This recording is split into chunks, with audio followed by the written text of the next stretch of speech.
Well, the Black Opera Project was birthed out of necessity. I was here in Cincinnati Opera starring as Porgy and Porgy and Bess. I've always loved what Porgy and Bess has done for our community. And this is not an attack on it, but it's also just to notice that traditionally has been an opportunity for African Americans to get on operatic stages. At a time when we weren't allowed to sing the traditional operatic canon, we were afforded the opportunity to sing Porgy and Bess.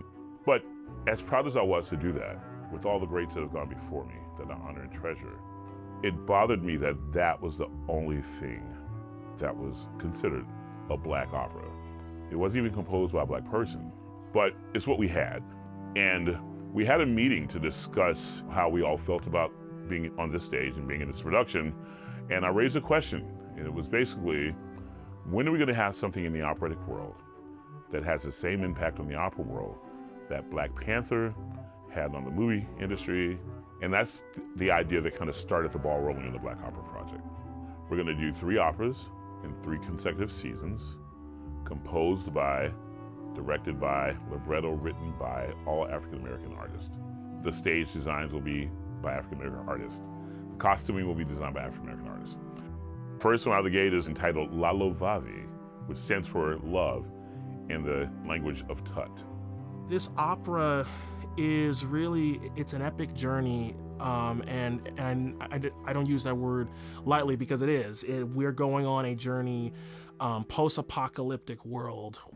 Lalovavi is an Afrofuturist opera. It's set 400 years in the future in a city that was formerly known as Atlanta, but now it's called Atlas. So this opera is centered on a central character. Her name is Persephone. She is the daughter of the leader of Atlas, a man known as Titan.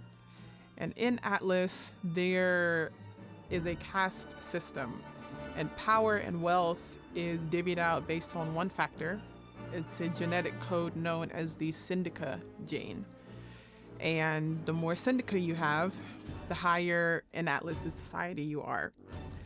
Titan has been on a mission to find this one variation of the Syndica gene known as the Tree of Life gene. And he plans on extracting this gene to make himself immortal. It turns out that Persephone is the only one in the world that has this variation of Syndica. So she has to run for her life. Most of the opera is in English, but there are sections and songs, especially when we talk about the rebel nation, which is called Nunniwaks.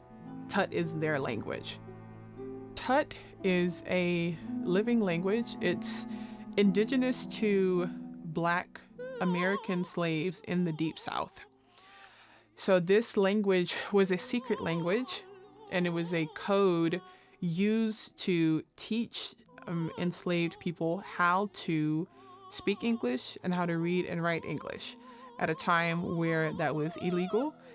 To our knowledge, there has never been a media production in history that incorporates the Tut language.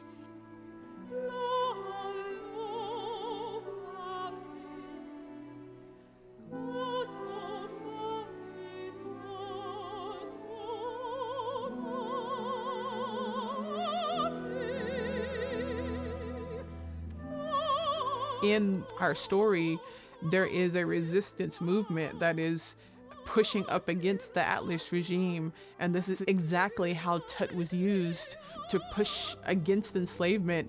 When I read her words, I get lots of ideas. She hears music that I'm writing, and that has given her ideas as well. So there's a lot of this wonderful collaboration that we've had, and with our team as well, right? Getting ideas from our conductor, Kevin Miller, from our director, Camille Howard. They will hear things and be like, try this, right? See if you like that. My working relationship with Kevin Day has been nothing short of miraculous. Because we were trained similarly when it came to music and art, there is an understanding and an ear that he has for my words, that he has this uncanny ability to compose exactly what I heard when I was writing certain pieces. When I think of Afrofuturism, a lot of my research and work has been mostly on the jazz side of things, having all the crazy eccentric costumes and music that was also very eccentric and more based in technology and free improv. I thought that's where we were going with this concept, but as I began to get the libretto and begin to see what's going to be happening, this, from the page, it read like a movie. And so that's what kind of shifted my approach to keeping the elements of Afrofuturism in terms of like the costumes, in terms of the place, in terms of the themes of liberation and freedom and all of that. But the sound world of this opera was shifted into one that is meant to feel like a movie. People are desperate to see themselves reflected in art. That's the purpose of it. This is a uniquely Black American story, and I want people, no matter where they come from, no matter what their background is, I want them to be able to relate to my characters. I want them to leave, the show and say, wow, that really spoke to my heart as a human. We can't keep trying to feed the younger generation the older menu. My hope is that we introduce 3 wonderful, desirable, audience-inspiring works into the operatic canon that don't just get performed here once, but other companies are wanting to present them as well, clamoring to get them in. I come from a place where opera is not the word you necessarily hear all the time. I grew up in a household where largely it was gospel music, jazz music, things like that.